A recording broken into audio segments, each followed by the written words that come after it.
দোষটা কার? আরে ভাই, যখন ডমিনিয়ন গভর্নমেন্ট আসলো তখন একটা প্রধানমন্ত্রী ফরমেশন আসলো 1949 সনের 28 আগস্ট। ভারতবর্ষের ডমিনিয়ন গভর্নমেন্ট আসলো, ভারতবর্ষের প্রধানমন্ত্রী আসলো জওয়াহরলাল নেহরু। আর পশ্চিমবঙ্গের প্রধানমন্ত্রী আসলো, আসামের প্রধানমন্ত্রী আসলো, বিহারের প্রধানমন্ত্রী আসলো। যে ডমিনিয়ন গভর্নমেন্টের সঙ্গে যে আমরা যে যুক্ত হলাম, তাতে আমারও কুচবিহারটা প্রধানমন্ত্রী হওয়া লাগছিল। হয়েছে ভাই, হয়েছে। কোন তো কুচবিহারের প্রধানমন্ত্রী কায়?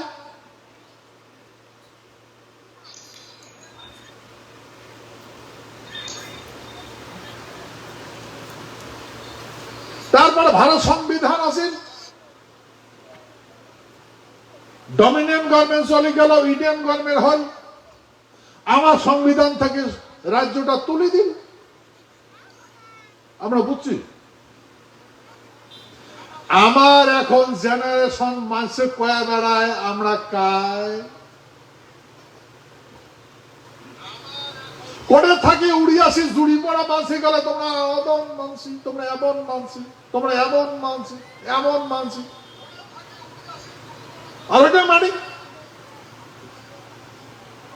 বল শিকাল, লড়াই লড়াই লড়াই চাই, লড়াই করে বাঁচতে চাই, আমার দাবি মানবে না, নিস্তার পাইবে না।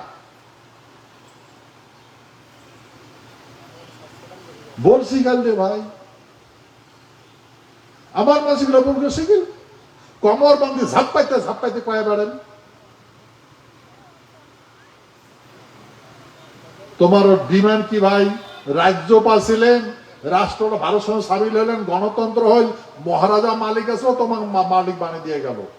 হ্যাঁ, ভারতের সংবিধান হল, আইন হল, আইন প্রণয়ন হল, আইনের তোমার রাজ্য আসলো। কেন রাজ্যটা করে গেল তোমার? হারালি কেন করিয়া? কেন করে হারালেন রাজ্যটা? এটা এটা আইন আছে, সরকার আছে, পশ্চিমে সরকার আছে, মুখ্যমন্ত্রী আছে না? তোমার যখন রাজ্যটা আসলো হারালে কে করিয়া? কেন এলে চর্চা না করেন? এলে চর্চা না করেন কে? মাথা কেন না ঢুকান? কেন না ঢুকান মাথা? ধান বাড়ি, কোষ্টা বাড়ি, বাসের তল লুকি থাকলে হবে? কাজ দিক করি তোমার, কাজ তোমার কথা শুনবে? তোমার দুঃখ দুর্দশা কাই শুনবে? ওই জন্য ভাই নিজের দুঃখ দুর্দশা নিজে প্রকাশ করা লাগে, নিজের ডিমান্ডটা নিজে প্রেস করা লাগে। এটা ইউনিয়ন গভর্নমেন্ট মানে একতার সরকার, একজোট হয়ে কথাগুলো কোয়া লাগে। আমরা তো কই না, আমার কাং আমি দিবে দেখ।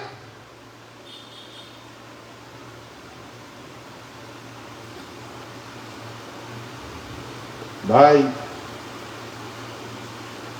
চারটা যুগ, সত্য ত্রেতা দাপর কলি, যার মানবতা জ্ঞান নাই, মানব সভ্যতার নিছক বসতি করে, তাকে আমরা প্রতিপালন করছি, তার সুখ দুঃখ দেখছি, সেই মানছি আমরা, তার নিরাপত্তা প্রদান করছি, তার ভাল মন্দ বুঝছি, তার সাপ ও আসন ভাল মন্দ দেখছি।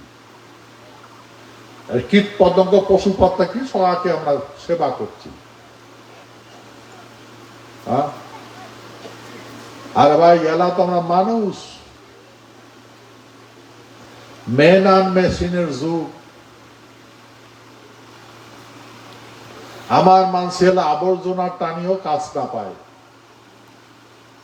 মাটি নাই, রবি শস্য নাই, কর্মসংস্থা নাই, বিদেশ বলি পালেন নেছি। আমাকে এখন কামনা করা লাগে, মাথার জল পড়ে, আমাকে এখন ঘর বানিয়ে দেওয়া। ঘরটা কায় বানিয়ে দিবি? কোন ঘরটা কায় বানিয়ে? ভারতের প্রধানমন্ত্রী বানিয়ে দিবে? আসিয়া ভারতের রাষ্ট্রপতি হিসেবে বানিয়ে দিবে? কায় বানিয়ে দিবে ঘরটা? আর প্রধানমন্ত্রীর কে পয়সা আছে নাকি টিন কিনিয়ে নিয়ে সিমেন্ট কিনিয়ে তো ঘর বানিয়ে দিবি? রাষ্ট্রপতির কি টাকা আছে নাকি সিমেন্ট বালু কিনে এনে তোমার ঘর বানিয়ে দিবি?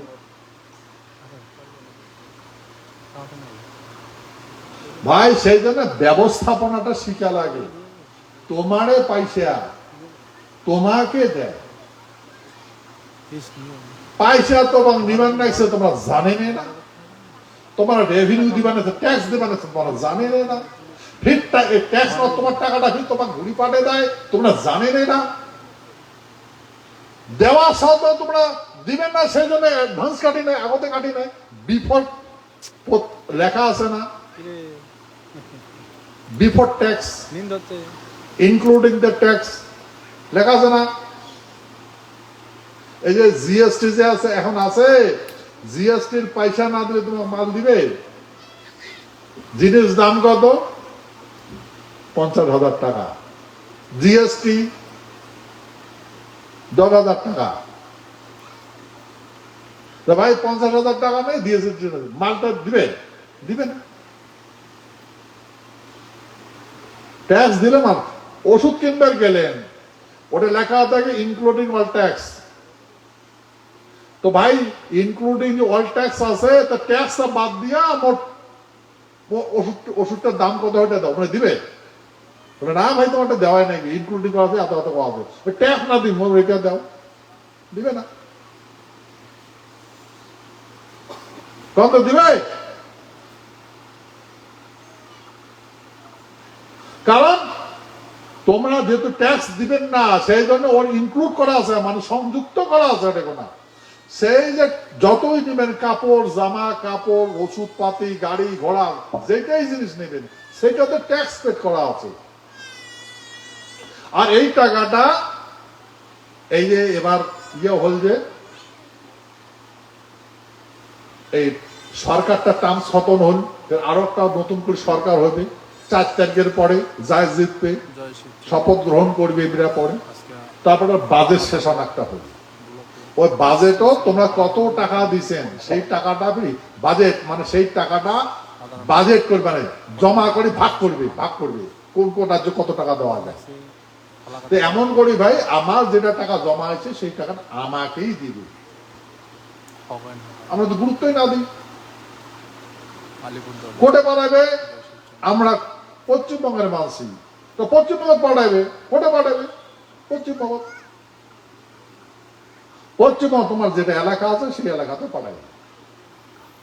ভাই তোমরা যে চেতনা যদি না হন তো ওই টাকাটা ফির কার্যকরী করে তখন করবে, কার্যকরী করবে।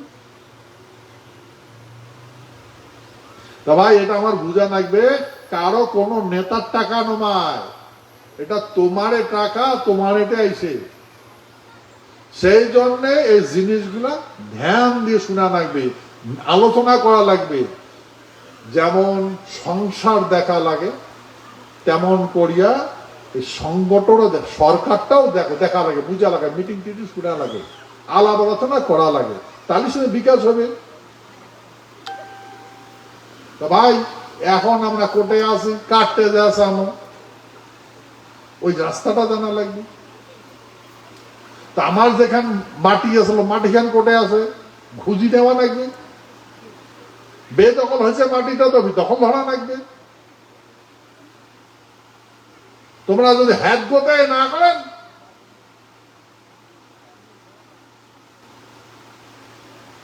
হেদও নাই গোদও নাই কেতো নাই কোতো নাই, মানে তোমার কোনো অভাব নাই, বুঝে গেল, অভাব নাই, অভাব কোনো অভাব নাই তোমার। কেন খুঁটার তলের পোকাটাও বাসে, বাপমা আমার বুড়া বুড়ি কয়, হ্যাঁ তো সবাটা এদন এদন, গাছের তলের পোকাটা বসে তো মানুষ বাঁচবি, তুমি খাবার পাইবে। তা ভাই এটা মানুষের চেতনা নয়, এটা জানোয়ারের চেতনা। জানোয়ার জন্ম দেওয়ার পরে যতদিন খাবার না পায় অতদিন যা জন্ম দেয় তাই দেখাশোনা করে, আমার তো জন্মের থেকে দেখাশোনা না করে। কন্দ আমরা যে দুনিয়া সাপ ও আন্ডার নাকছি এর ভবিষ্যৎটা